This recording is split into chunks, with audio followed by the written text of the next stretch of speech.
హరే కృష్ణ. శ్రీల ప్రభుపాద్‌కి జై. మనం శ్రీల ప్రభుపాదుల వారి యొక్క చిన్న పుస్తకాలైన మొదటి పుస్తకమైన 'శ్రీకృష్ణుని చేరే మార్గం' అనే పుస్తకాన్ని రోజుకి 3 పేజీలు అని చదవడం అయితుంది. సో, ఇప్పటికి 13 రోజులు పూర్తయ్యాయి. ఈరోజు 14వ రోజుకి అడుగుపెట్టాము. 4గో అధ్యాయంలో మనం ఉన్నాము. మనం శ్రీకృష్ణుడికి శరణాగతులు. అయిన వెంటనే ఆయన మనకు ప్రేమతో స్వాగతం చెప్తారు. తప్పిపోయిన బిడ్డ తండ్రి వద్దకు తిరిగొచ్చి, "తండ్రి, అపార్థం చేసుకోవడం వల్ల నీ రక్షణకు దూరమయ్యాను. ఎన్నెన్నో బాధలు పడ్డాను. ఇప్పుడు మళ్ళీ నీ దగ్గరకొచ్చాను" అంటే తండ్రి అతనిని కౌగలించుకొని, "నాయనా వచ్చావా? నీవెళ్ళింది మొదలు ఇన్ని రోజులు నీ కోసం ఎంతగానో ఎదురు చూస్తున్నానయ్యా. నువ్వు మళ్ళీ వచ్చేశావు. నాకిప్పుడు ఆనందంగా ఉంది" అంటారు. తండ్రికి అంత వాత్సల్యం ఉంటుంది. మనము అదే పరిస్థితిలో ఉన్నాము. శ్రీకృష్ణుడికి మనం పూర్తిగా శరణాగతులం కావాలి. అది ఏమంత కష్టం కాదు. తండ్రి దగ్గరకు కొడుకు చేరుకోవడం కష్టమేనా? అది చాలా సహజమైంది. కొడుకును స్వీకరించడానికి తండ్రెప్పుడూ సిద్ధంగానే ఉంటాడు. దీనిలో మనకు అవమానం అనే ప్రశ్నే లేదు. మనం భగవంతుణ్ణి సమీపించి ఆయన పాదాలపై వాలితే మనకి మనకి ఎలాంటి నష్టం అనేది ఉండదు. అది కష్టమైన పని కూడా కాదు. నిజానికి అది ఎంతో కీర్తిదాయకం. మనం ఎందుకా పని చేయకూడదు? శ్రీకృష్ణుని శరణం పొందడం వలన మనం వెంటనే ఆయన రక్షణ కిందకొచ్చి సమస్త దుఃఖాల నుంచి విముక్తులమవుతాము. అది సర్వశాస్త్ర సమ్మతం. భగవద్గీతలో శ్రీకృష్ణుడు ఇలా అంటున్నారు. సర్వధర్మాన్ పరిత్యజ్య మామేకం శరణం వ్రజ అహం త్వం సర్వ పాపేభ్యో మోక్షయిష్యామి మా శుచః. వివిధ ధర్మాలను విడిచి నన్ను శరణం పొంది అన్ని పాప ఫలితాల నుంచి నేను విముక్తుణ్ణి చేస్తాను.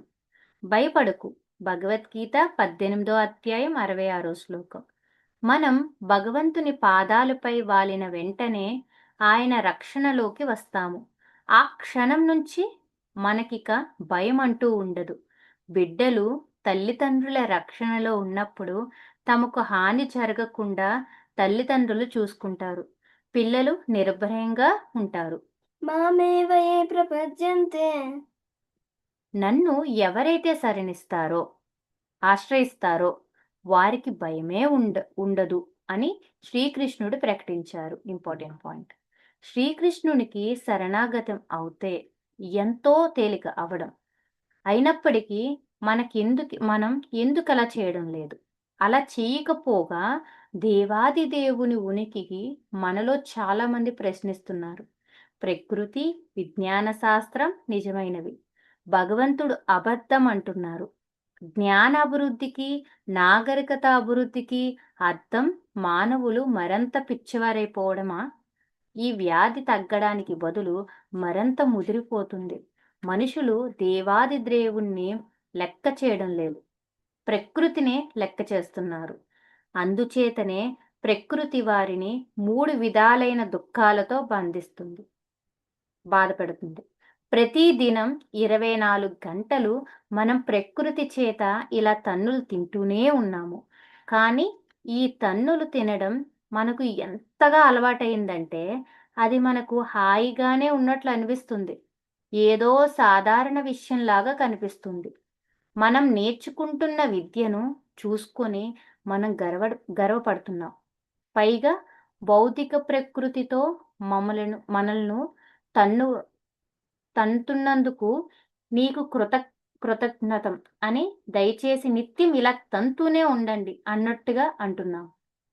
ఇలాంటి భ్రమలో పడి ప్రకృతిని జయించాలని అనుకుంటున్నాము. అంతేగాని ఇది చాలా ఇది ఇలా ఎందుకు జరుగుతుంది? జన్మ, మృత్యు, జరా, వ్యాధి, దుఃఖాలతో ప్రకృతి మనలను బాధిస్తూ ఉంది కదా! ఈ సమస్యలను మనం పరిష్కరించుకుంటున్నామా?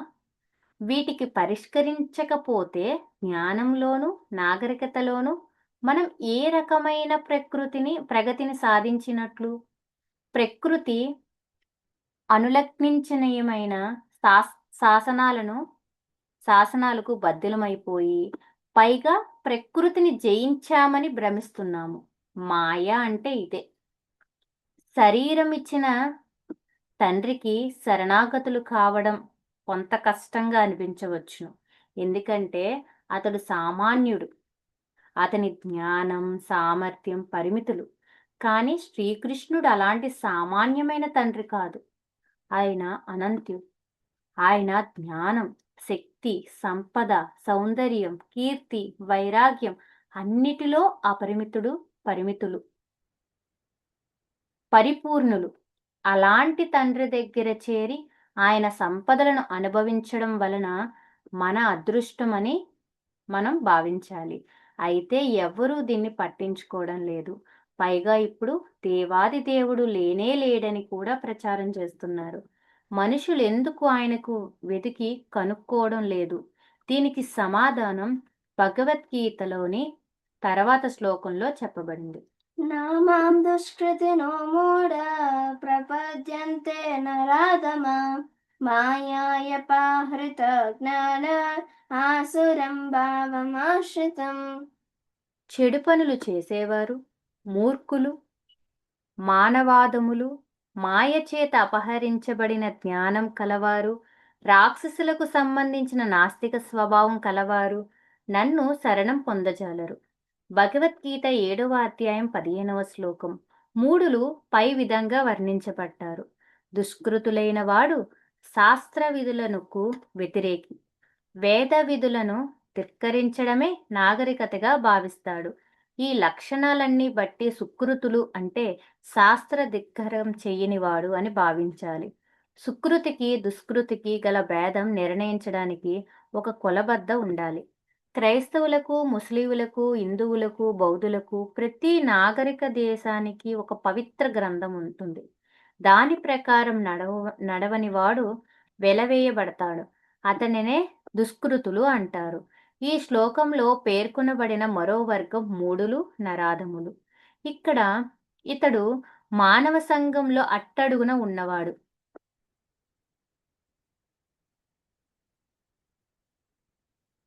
మాయాయ ప్రవృత జ్ఞాన అంటే మాయ చేత లేక భ్రాంతి చేత అపహరించబడిన జ్ఞానం కలవారు. ఆసురం భావమాశ్రిత అంటే పూర్తిగా నాస్తికులు. జరజ కొన్ని ఆశ్రయంలో ఏ నష్టం లేకపోయినా ఈ 4 వర్గాల వారు ఆయనను ఆశ్రయించరు. దానికి ఫలితంగా దేవాది దేవుని ప్రతినిధుల చేత నిత్యం దండించబడతారు. వారి చెంపలను పగలగొట్టడం, చెత్తలతో బెత్తములతో బాదడం, ఎడాపెడా తన్నడం చేయక తప్పదు. ఆ దండనాలను వారు అనుభవించి తీరాలి. చెడు తిరుగుళ్ళు తిరిగే కుమారుణ్ణి తండ్రి దండించినట్లు ప్రకృతి అట్టి మూడులను కొన్ని దండనాలు విధించవలసి వస్తుంది.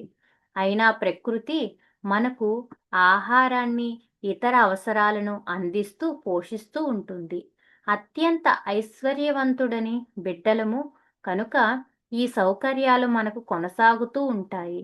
మనం శరణం పొందినా పొందకపోయినా శ్రీకృష్ణుడు మనపై దయ చూపిస్తూనే ఉంటారు. ఈ విధంగా మనం మన తండ్రి ద్వారా ఎన్నో సౌకర్యాలు పొందుతున్నప్పటికీ దుష్కృతుడు నిషిద్ధ కర్మలు చేస్తూనే ఉంటాడు. వాటికి తగిన దండనాలు అనుభవిస్తూనే ఉంటాడు. ఈ మానవ శరీరాన్ని శ్రీకృష్ణుని తెలుసుకోవడానికి ఉపయోగించని వాడు నరాధముడు. మన అసలైన తండ్రి శ్రీకృష్ణునితో మన బాంధవ్యాన్ని పునరుద్ధరించుకోవడానికే తన శరీరాన్ని ఉపయోగించని వాడు మానవుల్లో అట్టడుగున ఉన్నవాడని పరిణయించాలి. హరే కృష్ణ. శ్రీల ప్రభుపాదికి జై.